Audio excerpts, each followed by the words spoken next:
नमस्कार दोस्तों, पिछले वीडियो में हम लोग देखे थे किस तरह का परसेंटेज का टाइप चल रहा था।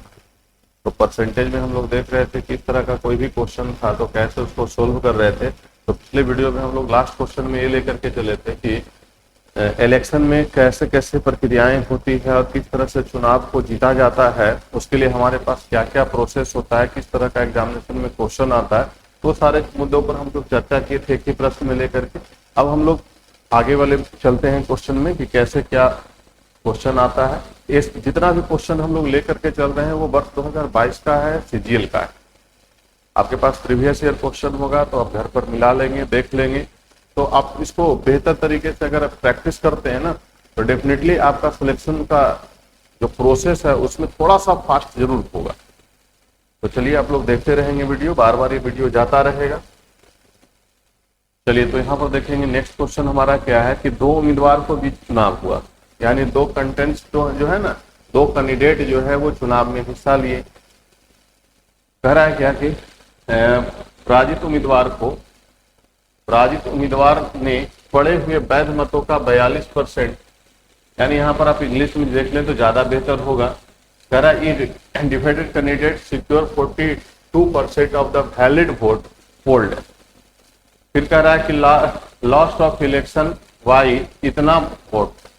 देखिए कह रहा है कि दो कैंडिडेट जो है चुनाव में अपियर हुआ है सर, हिस्सा लिया है, जिसमें से पराजित उम्मीदवार को कुल मतों का इतना परसेंट मिला है। जो बंदा हार गया है चुनाव उसको जो है ना 42% वोट मिला है टोटल वोट का। तो अगर हम वैलिड वोट की बात करते हैं कि टोटल वोट जो है ना, अगर हम वैलिड वोट की बात करें कि 100% वोट वैलिड है सर, तो 100% अगर वैलिड वोट है तो लूजर को अगर मिल रहा है, लूजर की बात। लेकिन यहाँ पर प्रश्नों में एक बात और दे रखा है जिसको आप यहाँ पर देख सकते हैं। कह रहा 20% लोगों ने अपना मत नहीं डाला है। तो चलिए इस बात को हम लोग बाद में देखेंगे, पहले इसी से देखते हैं कि लूजर वाले को कितना मिला है। 42% मिला है, तो विनर को कितना मिला होगा। तो विनर वाले को मिला होगा 58। दोनों के बीच में जो डिफरेंसेज है सर वो कितने का रहा है, तो 16% का रहा। यानी कि एक बंदे को 16 वोट ज्यादा मिला है और दूसरे को 16 वोट कम मिला है। 16% का यहाँ पर डिफरेंसेज है, 16% का डिफरेंसेज है। और प्रश्न में कह रहा है कि इतना वोट से वो बंदा जो है ना चुनाव जो है हार गया। तो हम कह सकते हैं भाई कि 16% का मतलब जो है 768,400। यहां से हम लोग अगर 100% की मान निकाल लेते हैं तो टोटल वैलिड वोट मेरा मिल जाता है। तो ये 16 यूनिट का मान इतना हो गया। तो 100 की वैल्यू अगर बात किया जाए, पहले एक की बात कर ले कि इसका 1% का मान कितना होगा, 1 यूनिट की वैल्यू क्या होगा। तो 1 यूनिट बराबर आपका इतना होगा। तो 16 यूनिट की बात अगर फिर 100 यूनिट की बात कर लेते हैं, 16 यूनिट का तो वैल्यू हमारे पास ऑलरेडी है। तो 100 यूनिट की वैल्यू अगर बात कर लेते हैं तो 768,400 अपॉन 16 इंटू 100 हो जाता है।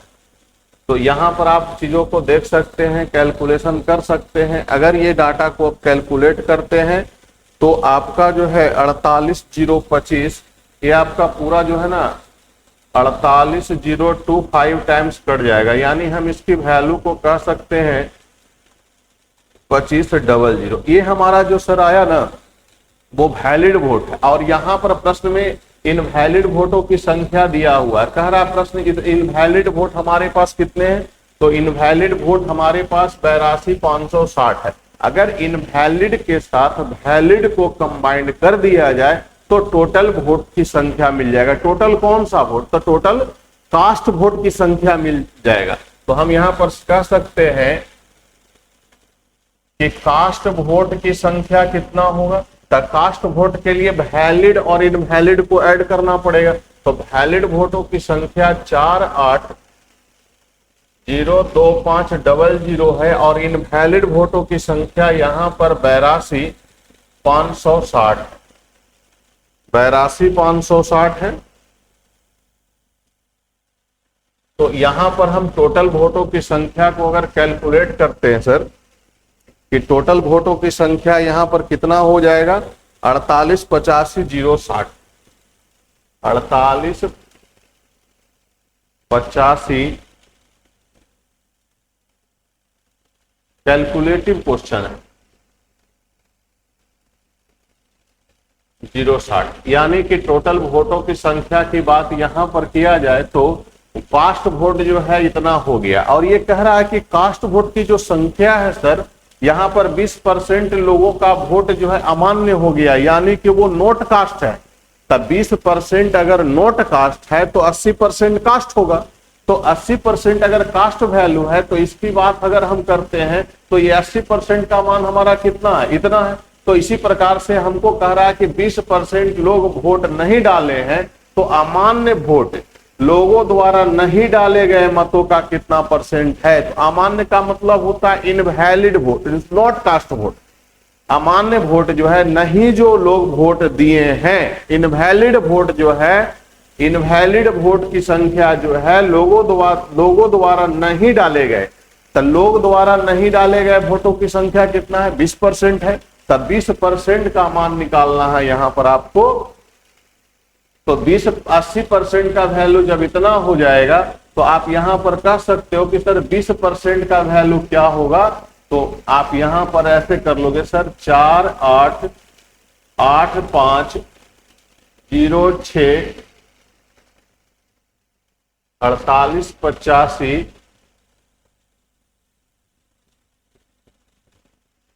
060, यहां एक 0 और है, 48 85 060। तो अब हमें 20% की वैल्यू चाहिए, तो हम यहां पर 80 और यहां पर 20 करते हैं। ये 4 टाइम्स आपका क्या होगा, कट जाएगा। 4 से इसको भाग लगाते हैं, 1 हो गया, 2 हो गया, 2 हो गया, फिर 1 हो गया, 4 से 2 बार में फिर कट गया सर, यानी कि 1 2 2 1 2 और 6 5 हो जाएगा। यहां पर सर कह सकते हैं कि 12 21 26 5 जो है वो कौन सा वोट है, तो ये जो है नोट कास्ट वोट है। यहां पर इसकी जो वैल्यू है ये नोट कास्ट वैल्यू है। तो नोट कास्ट वोटों की संख्या हमारे पास मिल चुका है, इनवैलिड भी हमारे पास मिल चुका है। तो कह रहा है कि अमान्य मत लोगों द्वारा नहीं डाले गए मतों का कितना परसेंट है। तो लोग नहीं कितने वोट दिए हैं, तो नहीं देने वाले वोटों की संख्या 82 560 है। और कितने लोगों का वोट जो है नोट कास्ट में चला गया है, तो 11265। अब इसको आप परसेंटेज में चेंज कर लो सर। तो जब इसको परसेंटेज में चेंज करो तो डाटा पूरी तरह डिविजिबल नहीं हो पाएगा, तो आपका आंसर हो जाएगा 798 समथिंग परसेंट। यानी हम इसको कह सकते हैं थोड़ा सा शॉर्ट में लिख करके 7.8%। अर्थात आपका आंसर क्या हो जाएगा, तो 6.8% होगा। इस प्रश्न में सिर्फ और सिर्फ कैलकुलेशन को बड़ा कर दिया गया है, डाटा बड़ा बड़ा ले रखा गया है, तो सिर्फ आप इसको देख सकते हैं। फिर से एक बार समझा दूं, वैलिड वोट अगर 100% है, लूजर को 42 मिला, विनर को आपको 58 मिला, दोनों के बीच में डिफरेंस 16 मत का है, तो यहां पर आपको 16 यूनिट का मान इतना, तो 1 बराबर इतना, तो 100% यानी कि वैलिड वोटों की संख्या मिल चुका है। जितना भी वैलिड वोट है वो 80% क्या है, कास्ट वोट है। तो कास्ट वोट में वैलिड और इनवैलिड दोनों को ऐड कर दिया जाता है, जैसा कि आप यहां देख सकते हैं। हम दोनों को यहां पर ऐड किए हैं, तो 20% अमान्य वोट है, तो 80% का वैल्यू हमारे पास इतना, तो 20% की वैल्यू हमारे पास इतना, तो नॉट कास्ट निकल गया है। और इनवैलिड वोट दिया हुआ, तो invalid vote not cast vote का कितना परसेंट है, तो लगभग जो है 6.8%। तो इस तरह से आपको सीजीएल का जो भी क्वेश्चन होता है सब थोड़ा सा कैलकुलेटिव होता है, थोड़ा सा कॉम्प्लेक्स होता है। चले नेक्स्ट क्वेश्चन की ओर। हाँ, ये बड़ा बिजोड़ क्वेश्चन है सर। ऐसे क्वेश्चन को बनाने के लिए बिल्कुल आसान तरीका है मेरे पास, आप देखेंगे तो एक झटके में प्रश्न को बना लेंगे। जैसे मान लो कि घर से आप लोग अगर कहीं रह कर पढ़ाई कर रहे हो ना, तो कहीं रह करके पढ़ाई करते हो तो आपके गार्जियन जो होते हैं घर से एक लिमिट मात्रा में पैसे देते हैं।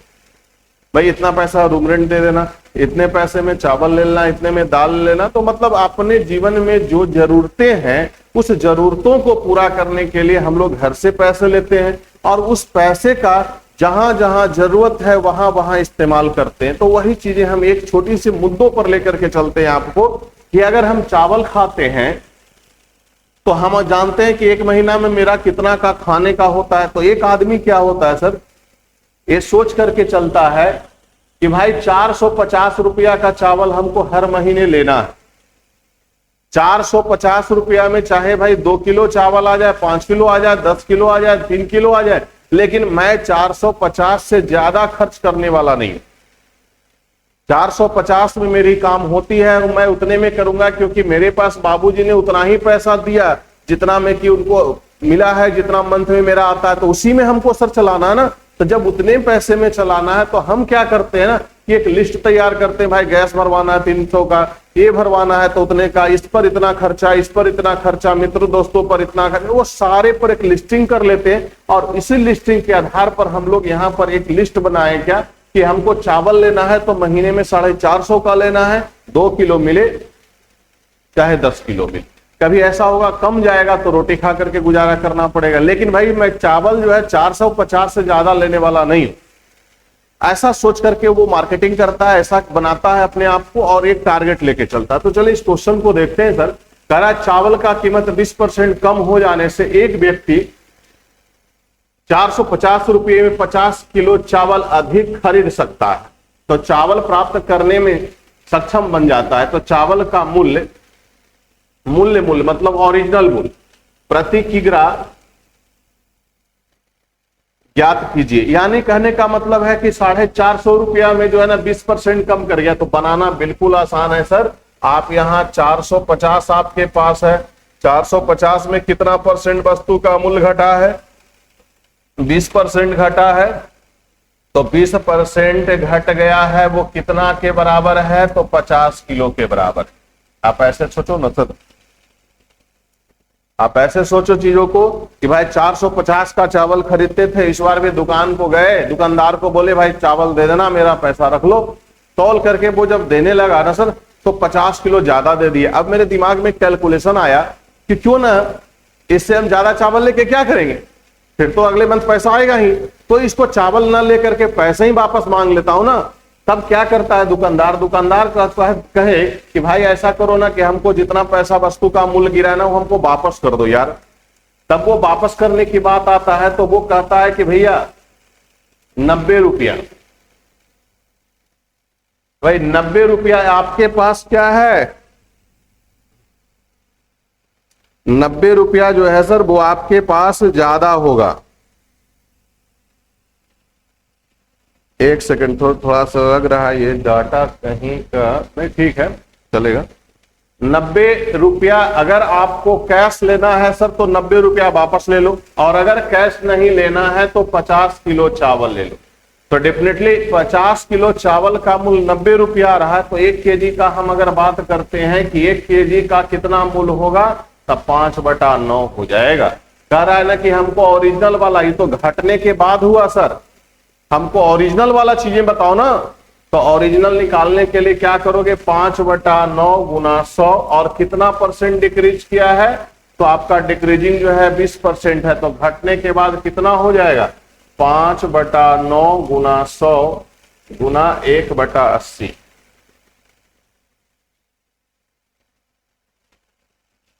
एक जीरो से एक जीरो को खत्म कर लिया जाए, ये आपका क्या होगा 5, ये 2, यानी कि 25/18। यहां पर 25/18 को आप जब भाग लगाओगे सर तो आपका आ जाएगा 18 दूना 18,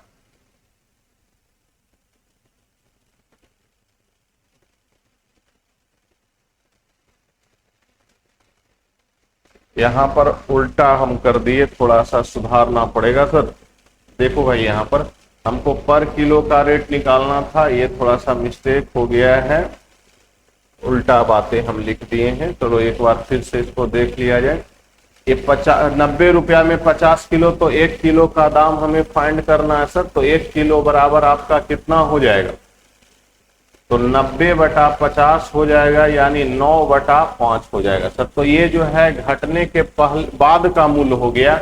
हमें तो प्रारंभिक चाहिए था, तो 9/4 गुना 100 और यहीं पर 20% डिक्रीज कर दिए तो आपका कितना मिल गया? 80 मिल गया। 0 फिनिश हो गया, ये 5 हो गया सर, और ये 4 हो गया, ये दोनों फिनिश हो गया। 9/4 का मतलब 2 रुपया 25 पैसा। तो आपका जो आंसर होगा वो कितना आ जाएगा? 2 रुपया 25 पैसा हो जाएगा। चलो नेक्स्ट क्वेश्चन को देखते हैं। नेक्स्ट क्वेश्चन भी इलेक्शन का ही मामला है। कह रहा है कि इन इलेक्शन बिटवीन 2 कैंडिडेट, 2 कैंडिडेट के बीच चुनाव होता है सर।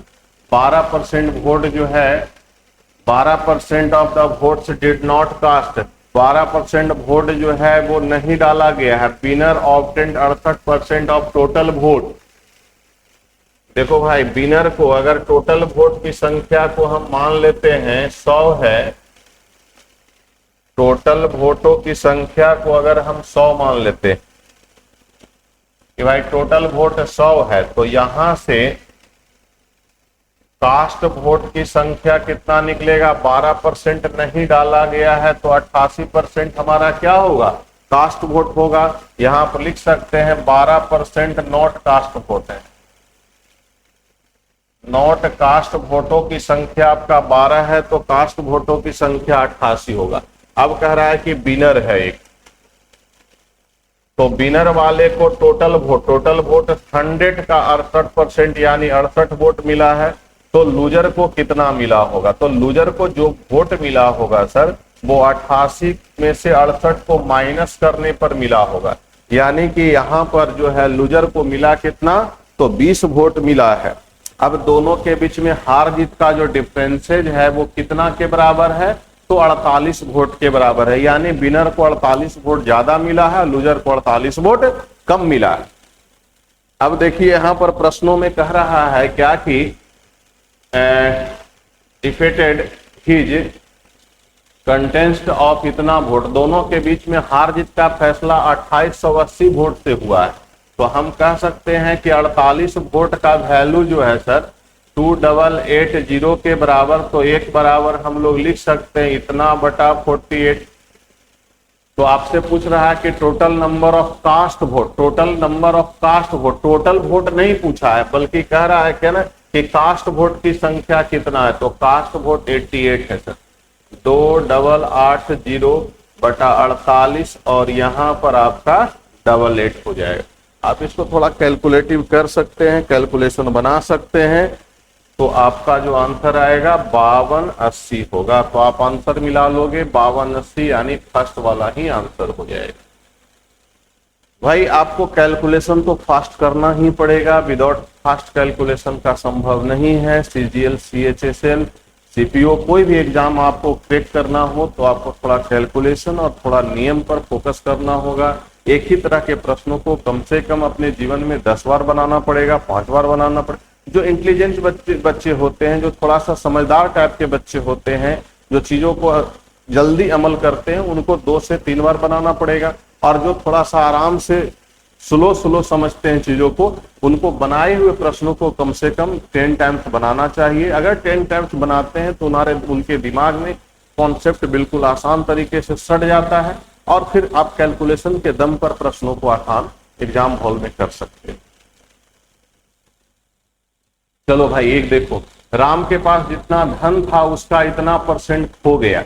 अगर मेरे पास जो धन है उसका अगर इतना परसेंट खो गया, तो भाई सबसे पहले इसका परसेंटेज वैल्यू बताओ ना।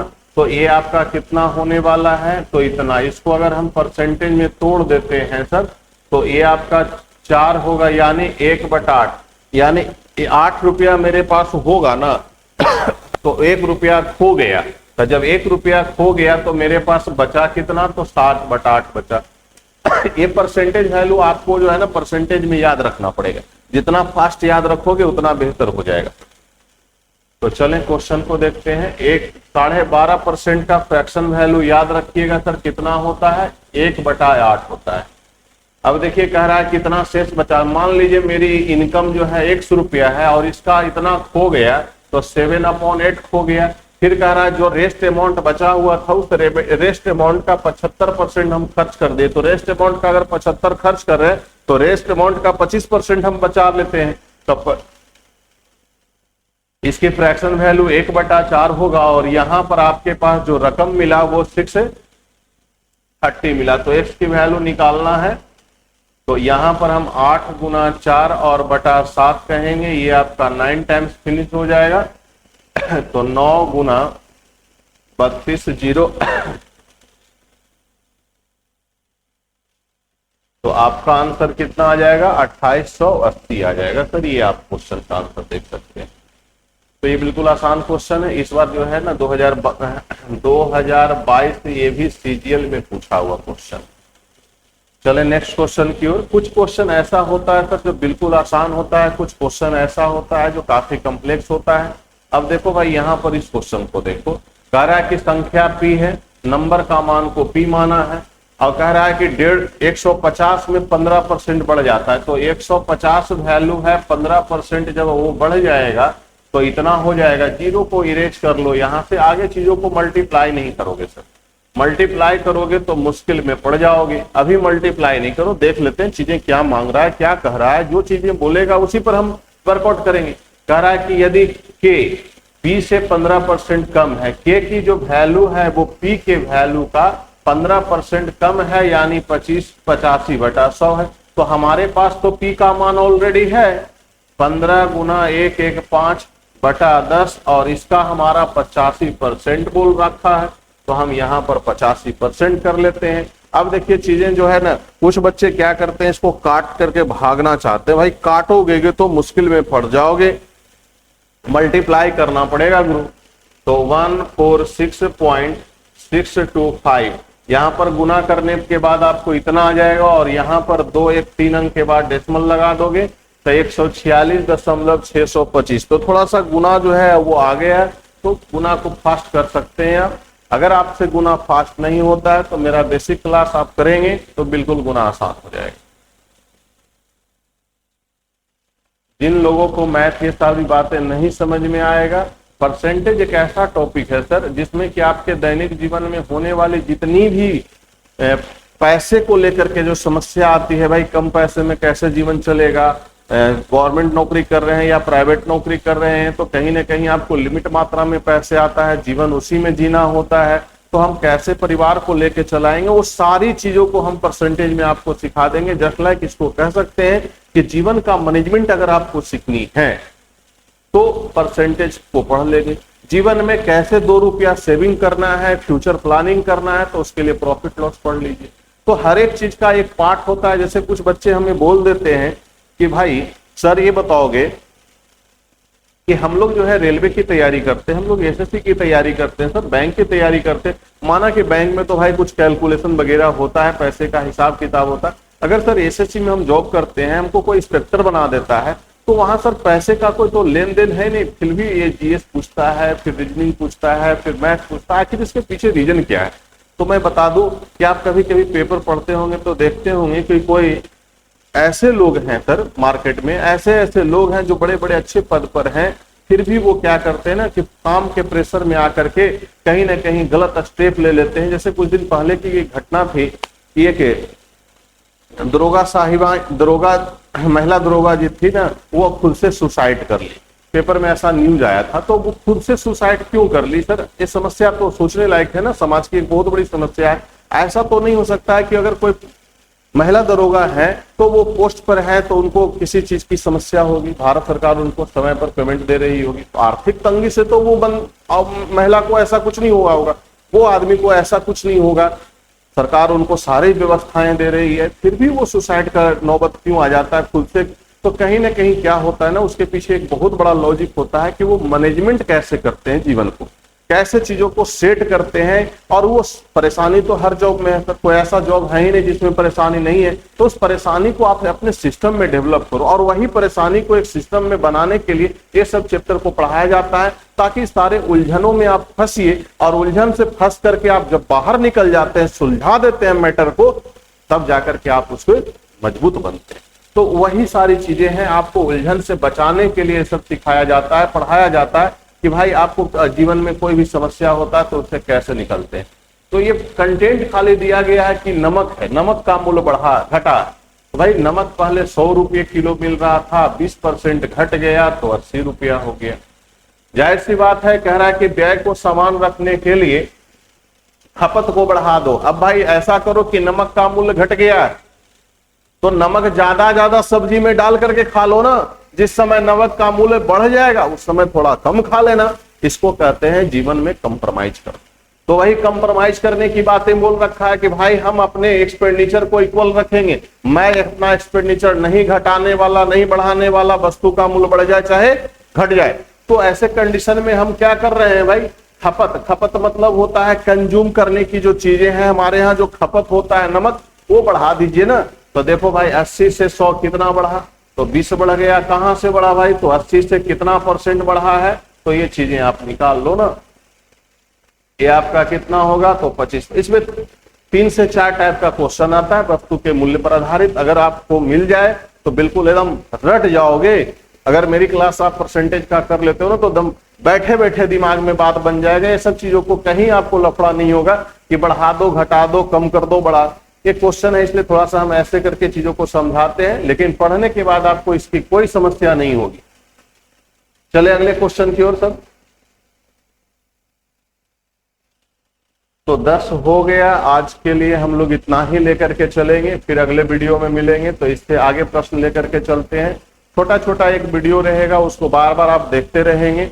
और कभी भी आपको ऐसी समस्या होगा, कोई भी चैप्टर पढ़ने का होगा, तो आप यहाँ पर यूथ अचीवमेंट के चैनल पर आकर के आप चीजों को कमेंट करेंगे कि भाई ये चैप्टर मेरा नहीं अच्छा लग रहा है, इसमें हम परेशान हैं। तो आपको या तो हम ऑनलाइन के माध्यम से, ऑफलाइन के माध्यम से, किसी भी प्रकार के माध्यम से आप जुड़ जाएं और मैं उसको जरूर दूर कर दूंगा। परेशानी आपका बिल्कुल खत्म हो जाएगा। तो चलिए, ओके, थैंक यू भाई।